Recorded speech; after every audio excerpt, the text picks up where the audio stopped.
Hey guys, welcome to my channel Elite Wrestling World. My name is GhostSaad.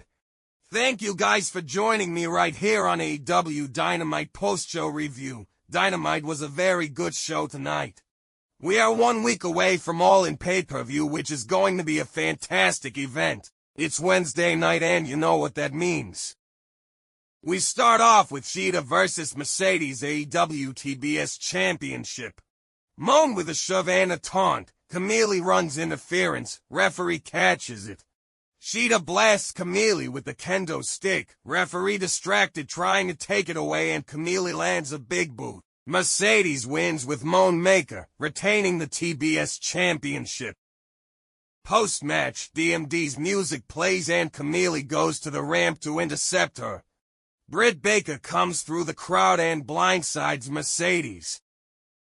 Lockjaw is on. Camille slides in to break it up and it takes her a second, but she peels Moan away from the hold. Next up is Hangman Page versus Jay Lethal. Lethal turns the heat right up with a series of no less than 5 suicide dives. Page recovers, Deadeye on the apron, and he throws Lethal into the timekeeper's table. Lethal combination connects, a little back and forth, discus lariat, out the apron. Hangman Page wins by pinfall with buckshot. PAC cuts a promo. He's mad about his #1 contendership to the AEW International Championship going by the wayside. So whether it's Ospreay or Friedman, he's taking what's his at AEW All Out. Darby Allin cuts a promo about how AEW happened and he heard they signed Jungle Boy while he was homeless in his car and it hit him that it's a place where the Elite were just going to hire their friends. He's going to end Jack Perry at All In. Darby makes his entrance live in the arena and scapegoat Jack Perry blindsides him with a knee as the brawl continues. Perry yells at Allin about sacrifice. At Wembley he wants a coffin match and it's official. Mariah May cuts a promo on Toni Storm, talking about how she vowed last year to learn from her mistakes, and it's all about Mariah. They're both going to die, but May gets to write her eulogy. Mina Shirakawa is interviewed backstage. She says she hasn't heard from Mariah or Toni. She won't predict a winner. She just hopes nobody gets hurt. Next up is Kyle O'Reilly versus Orange Cassidy versus Roderick Strong. Strong with chops, Cassidy sends him packing with a dropkick. Kyle sends Roddy to the floor. The Kingdom come to ringside only to get neutralized by the conglomeration and wiped out by a huge Mark Briscoe dive. Cassidy DDTs O'Reilly, beach break on Strong. Nope, Orange Cassidy wins by pinfall with a crucifix pin on Kyle O'Reilly, earning the #1 spot in the Casino Gauntlet.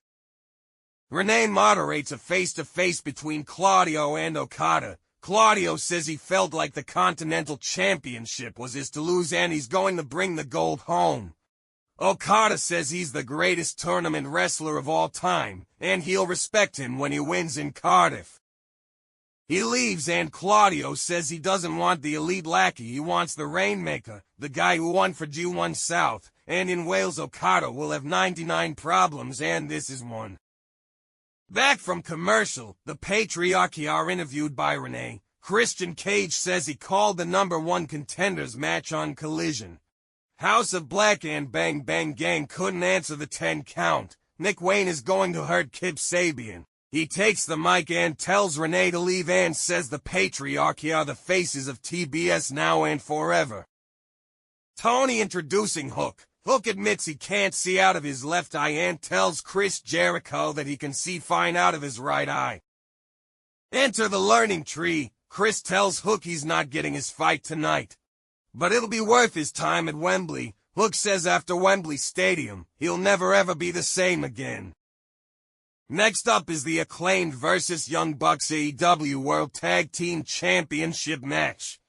The Acclaimed blindside the Bucks during their entrance and they brawl on the stage. Back from commercial, Acclaimed still running hot. Sesame Timbers blocked with an upkick. Bucks pump their sneakers up. Super Kick Party takes Caster off the apron. Matthew Jackson kicks Max low. FDR come down to stop Matthew from using the belt. Dax double-legs him and beats him down right as referee Rick Knox wakes up. Young Bucks win by disqualification. Post-match, security swarms the stage to keep FTR and the Acclaimed away from each other. Renee interviews Christopher Daniels backstage. He says FTR and the Acclaimed will have a #1 contenders match at Collision, winners facing the Bucks at Wembley. It's main event time on Dynamite.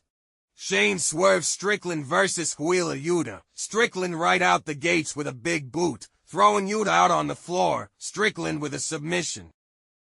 Deadlift powerbomb that puts Shane into the turnbuckles. Suicide dive connects.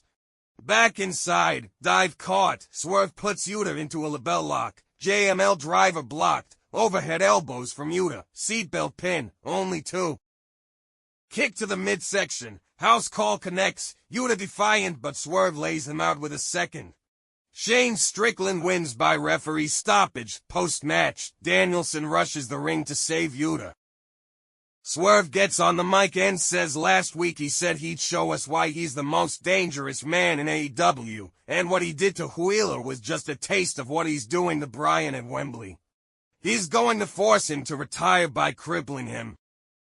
Swerve leaves and then runs back and lays Danielson out and slowly, mockingly does the yes, fingers over his fallen body. That's the show, folks. Please guys like and share this video, subscribe to my channel and keep watching Elite Wrestling World.